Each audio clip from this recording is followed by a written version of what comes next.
सकते हैं मलबा कहाँ से आ रहा है पता है आपको।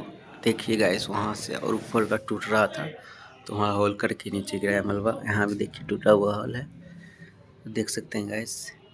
तो ये सारा जो है टूटेगा ही और ये सारा मलबा बाहर जाएगा, ईंटें अलग अलग होंगे, मलबा नीचे जाएगा। तो ये रहा गाइस जीना। चलते हैं ऊपर। अभी हम जीने पर चल रहे हैं। दिल्ली का जीना फेमस है। देखिए इतना बड़ा बिल्डिंग में इतना छोटा जीना, देख सकते गाइस। जगह की कमी खातिर, तो जगह इतना सारा है काफ़ी। तो गाइस हम आ गए हैं ऊपर। तो देख सकते हैं बेंगलोर में इतना बड़ा जगह में कम जीना है। तो उधर हमारा काम चल रहा है गाइस, देख सकते हैं। उधर मैं मसाला बना रहा था, उधर मेरा मिस्त्री लगा हुआ था, तो देख सकते हैं। और इधर जो तोलाई जा रही है,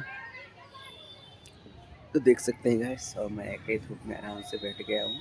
कैसा लगा आपको दिल्ली का? अभी दिल्ली में धूप है गाइस।